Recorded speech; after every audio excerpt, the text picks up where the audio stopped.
नमस्कार दोस्तों। तो आज हम इस वीडियो में देखने वाले हैं डिसीजन मेकिंग के बारे में। तो वीडियो की शुरुआत करते हैं छोटे से इंट्रोडक्शन के साथ।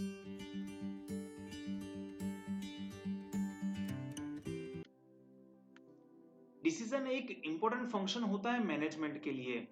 डिसीजन एक प्रॉब्लम से रिलेटेड होता है जो कि एक इफेक्टिव डिसीजन प्रॉब्लम को सॉल्व करता है और साथ साथ में एक डिजायर किए हुए गोल को अचीव करने में पूरी तरह से मदद करता है। डिसीजन एक इंपॉर्टेंट रोल प्ले करता है ऑर्गेनाइजेशन और मैनेजरल एक्टिविटीज में। डिसीजन मेकिंग की प्रोसेस जो कि कंटिन्यूअस होती है और एक आवश्यक कंपोनेंट होता है ऑर्गेनाइजेशन और बिजनेस की एक्टिविटीज में। हर एक ऑर्गेनाइजेशन और बिजनेस गोल को एक अचीवमेंट पाने के लिए हर एक लेवल के मैनेजमेंट को डिसीजन लेना जरूरी होता है। तो चलिए दोस्तों, रेशनल डिसीजन मेकिंग मॉडल्स के स्टेप्स कितने हैं और कौन कौन से हैं देखते हैं। बट उनसे पहले मैं कहना चाहता हूं कि हर एक डिसीजन मेकर को एक डिसीजन लेने से पहले 3 क्वेश्चन जो हैं वो अपने दिमाग में रखने चाहिए। सबसे पहला, ये डिसीजन लेने की जरूरत क्यों है। दूसरा, डिसीजन नहीं लेंगे तो उसका रिजल्ट क्या आएगा। तीसरा, अगर ये डिसीजन लेंगे तो उसका रिजल्ट क्या आएगा। तो चलिए दोस्तों, स्टेप्स की ओर आगे बढ़ते हैं। सबसे पहला, डिफाइन द प्रॉब्लम, यानी कि हर एक ऑर्गेनाइजेशन में बहुत सारी समस्याएं होती है, बट उन सारी समस्याओं में से ऐसी कौन सी समस्या है जो उस टाइम सॉल्व करनी जरूरी होती है। दूसरा, आइडेंटिफाई द डिसीजन क्राइटेरिया, यानी कि हम जो भी डिसीजन लेने वाले हैं उसके मापदंड की पहचान करना। तीसरा, allocate weight to the criteria, यानी कि हम जो डिसीजन लेने वाले हैं उनमें कौन सा ऐसा मापदंड है जो सबसे ज्यादा महत्वपूर्ण है। चौथा, डेवलपमेंट अल्टरनेटिव, यानी कि विकल्पों को डेवलप करना।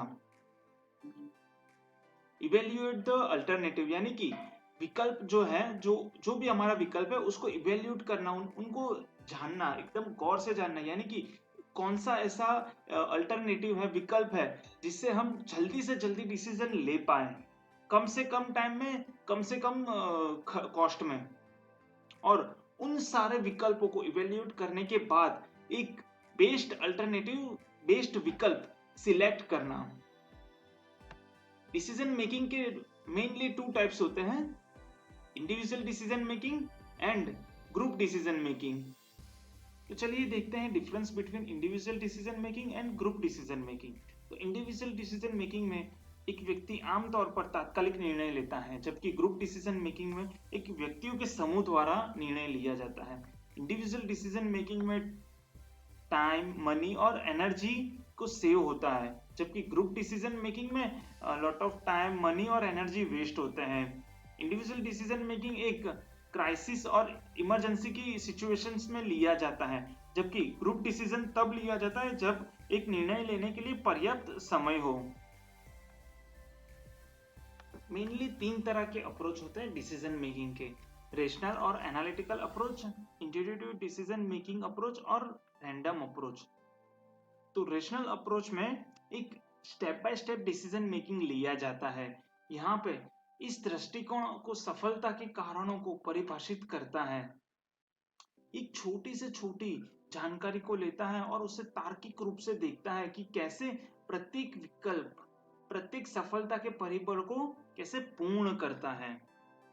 दूसरा, इंट्यूटिव डिसीजन मेकिंग, ये एक भावनाओं पर भरोसा, इस दृष्टिकोण की परिभाषा है। यानी कि ये भावनाओं के साथ डिसीजन लेता है।